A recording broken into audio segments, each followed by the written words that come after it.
in 2021, an internal survey was conducted by a large Bay Area tech company, and it asked its thousands of researchers if they thought that their work had appropriate impact on product development. What percentage of people responding to that survey do you think said yes to that question? By a show of hands, who thinks it's over 90%? Good. Who thinks it's over 70%? 50%? Okay, we're getting some waves. So the answer to this question was actually 48%. And that means that under half of the researchers at this very large, very prominent company were actually feeling like their work was having the impact it should. That is an awful number. So what's going on here? We know that research happens. I think that's pretty clear. And we know that insights are produced. But somewhere along the way to product impact, those insights get lost. They get swallowed up by the UX research black hole where insights go to die. So why is this, and what can we do about it? Today we're going to talk about that. So my name is Dillon. I'm a UX engineer. That means I'm sort of a hybrid software engineer and product designer. And I'm currently at Meta, but before that I spent 10 years at Google, 8 of which was focused on building tools for UX researchers. And through that experience, I got the opportunity to work with hundreds of research teams and thousands of researchers, and got to see a lot about what worked for them and what doesn't. And so that's what I hope to share with you today. Now, first, an important caveat here. This is practical advice for difficult situations. This is not an endorsement of those situations. There's a lot of things here that we'd rather not be this way in certain cases, but they are. When I started working in UX research around 2016, I thought most of the work that we might do in research tooling would be helping researchers do their research more effectively. Things like helping them with logistics of participant recruiting, or things like enabling people to do eye tracking studies more easily on mobile devices. And there are a lot of interesting problems in that space. But what I pretty quickly realized, together with my team, was there were a huge set of problems that occurred after the research was produced. And those problems prevented the insights from having the impact that they could.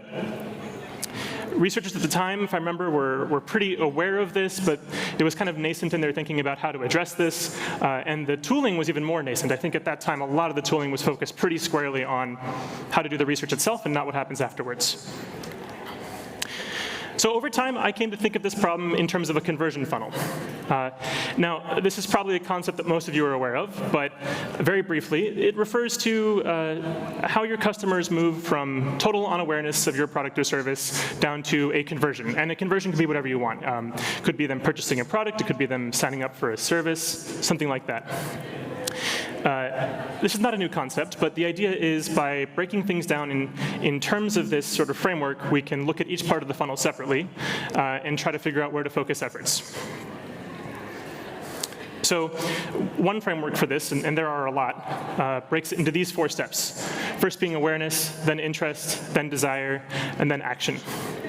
For example, for a typical e-commerce flow, you might see something like this, where in the awareness step, a prospective customer will see an ad or something on social media or on a website. And then they might click on that ad to visit a product page. They're showing interest. Then they might read some of the content on that page and decide they want to buy the product. And then finally, they enter their information and complete their purchase. And that's where you might do stuff like, enter your billing info. So what would this look like if we applied this to research? Well, in the first step, you might have something like the stakeholder becoming aware of your research. In the interest step, they're going to read or engage with it. In the desire step, they want to use it to influence the product. And in the action step is when they actually do. So what I want to do in this talk is look at each of those steps in order and see what we can find out. For each step, I'll give some practical tips about how I think it's helpful to move insights through that step of the funnel. So in the first part of this funnel, let's assume that research is happening, yes, but are the right people aware of it? Who here are UX researchers? Raise your hand if you're a UX researcher. OK. I'm going to ask you, how many of you have felt like your insights have gotten stuck in this part of the funnel, awareness? Just not being sure that people are even aware of the work you're doing. All right, actually a fair amount. Here's my message to you. Your job as a researcher does not end when the research report is complete. This is something that I feel like a lot of us understand innately, but struggle to put into practice. So I have a couple tips. The first one is to consider your audience. Specifically, make sure that the people you're sharing your research with includes the people who can actually make an impact on the product. It might not be the person who originally asked for your research. It might not be your manager. It's probably not your manager. It might not even be your PM, depending on the situation. And you want to think about this if you actually want to make impact. Talk to the people who you think are actually positioned to make impact on your product. Preaching to the choir is not useful if the choir cannot ship a feature. Second tip, use multiple channels to get the message out. You have a lot of available tools, use them. I think everybody's pretty good these days about putting their research somewhere in a research repository, but there's also things like sending an email or sending a Slack message, whatever works for your organization. One of the most effective things that I've seen is the research readout meeting. I think we've seen a lot of those, and yes, that is a meeting that could have been an email, almost by definition, but there's a lot of value in getting people to sit there for 30 or 60 minutes and engage with the research, kind of forcing them to. Finally, tip 3 here is to be persistent.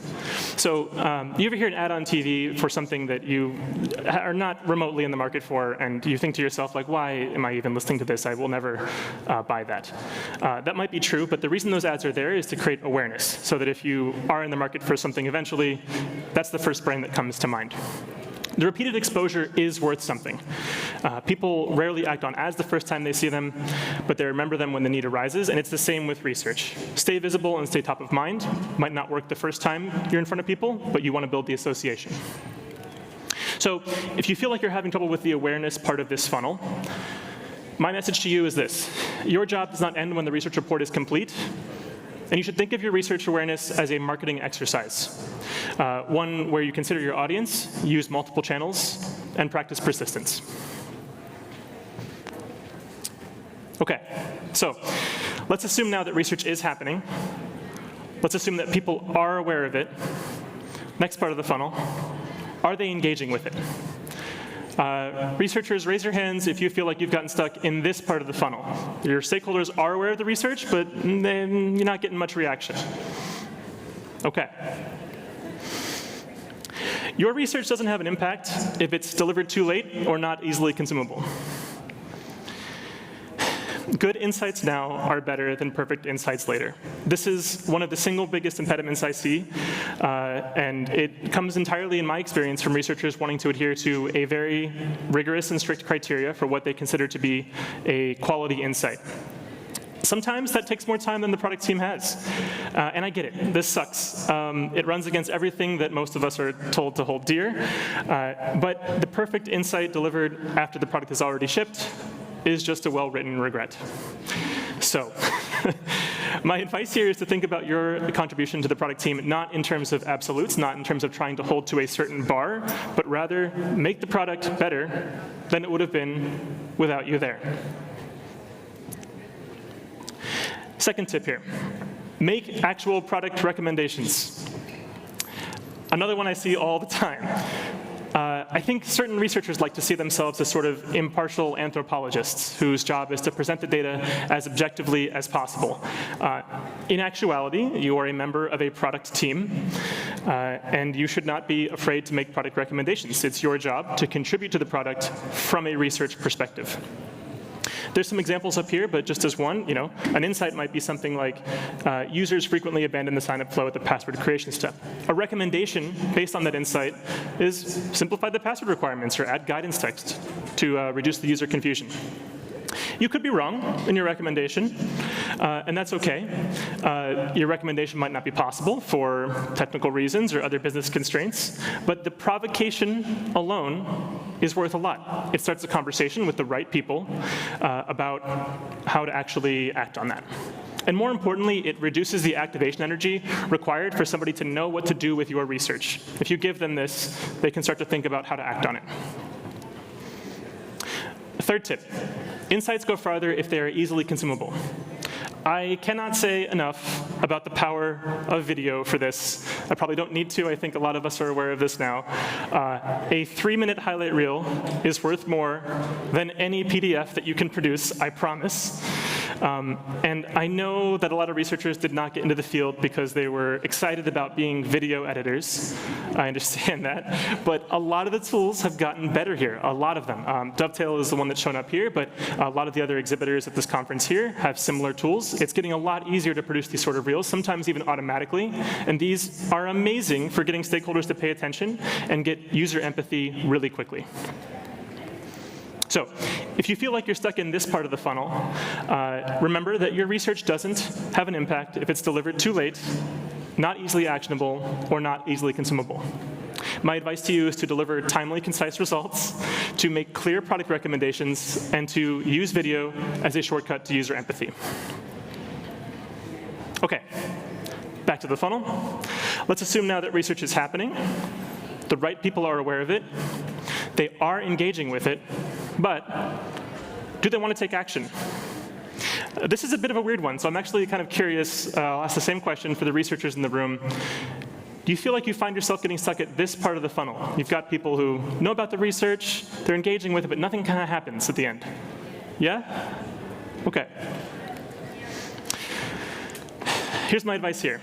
Research that isn't aligned with business goals just doesn't get acted on. First tip, do the research your stakeholders are interested in. I find that some researchers tend to want to answer questions that are high level and almost philosophical in nature. And sometimes this is out of a desire to go more into foundational research and less tactical research. And sometimes it's out of pure curiosity. But fascinating does not equal fundable. Stakeholders, I've found, sometimes even very senior ones, actually tend to have pretty specific things in mind with respect to what they want to know. Sometimes it's low-level stuff. Sometimes it's not. The important part is to ask them. Something that we often forget to do is ask them what they're interested in doing. And one that I'll mention here specifically is actually competitive analysis. This is something that I've seen when researchers do it. It often has a huge impact and gets referenced a lot by the stakeholders. And you could argue a competitive analysis, that might be a PM's job, that might be a business analyst's job. But if no one else is doing it, who cares? If there's an appetite, position yourself as the expert on that topic. Next, focus on what your team is actually on the fence about. In any team, there are going to be things that your stakeholders especially already confidently believe. There are going to be things that your stakeholders already confidently disbelieve. And there are going to be some items in the middle where they're on the fence. If you position yourself as a researcher to try to take something on that side of the funnel and move it over here, you're going to have a bad time. And same in the other direction. You more than likely, especially if you're newer to the team, will not end up changing their mind on something that's a really strongly held belief. But you're going to expend a lot of political capital in the process, which is not going to be great. Similarly, confirming something that a stakeholder already believes strongly isn't really useful either. The political capital risks here aren't as high. In fact, they're the opposite. You won't run into much friction, but you will have spent time and effort probably convincing someone to make a decision that they were going to make anyway. They made up their minds, and you just made a pretty deck about it. That's not really useful either. So I would encourage you to focus on the things that your team is on the fence about. Stuff where something is somewhere near the middle. You can do some research to move it either left or right. That's where you get the most ROI from a research perspective, and where your stakeholders are likely to feel most appreciative about the work you're doing. How many people have seen this article? OK. It's important to remember that the business matters too. Don't forget to ask yourself as a researcher what the business is trying to do. That might be to improve usability. It might be to increase retention, might be to make money. That is okay. Many of you will have seen this article. The UX Research Reckoning is here that talks about this topic and a few others. If you followed the work that Judd Anton, who wrote this article, has done, and then some of the conversations since then, there's been some fascinating conversations about what it means for UX researchers to recast themselves as drivers of business value and of business success. One of the main points there is it's not actually that binary of a choice. I think the quote that I've seen is, it's not really that there's no middle ground between blissfully ignorant user focus and unbridled capitalism. There is a lot of middle ground. You don't have to love the business model. You just have to learn to speak its language. And you're not selling out by acknowledging business goals. You're making your work matter. That's how I think about it. So research that isn't aligned with business goals doesn't get acted on. My advice here is to focus on research that stakeholders care about, on items where you can realistically sway opinion, and don't forget that there are business factors at play as well. So let's return to this conversion funnel one last time. Research is happening. If the right people are aware of it and engaging with it and want to take action, that's how you get product impact. Now, I know a lot of this is easier said than done, and I know it might feel like I'm asking you to abandon all your principles. I'm not. But I do think, on average, that researchers need to get better about balancing those principles with the very real need to have actual product impact. So if you're a researcher who is struggling with product impact, I would encourage you to think about how your insights move through a similar sort of conversion funnel. What steps do an insight have to go through in your organization in order to actually make a difference? And the exact steps might differ from the ones I've shown here. That is okay. It's about breaking the problem down systematically and analyzing every step to see where things are getting stuck. So with any luck, your insights can make it through this funnel on their way to product impact. Thank you.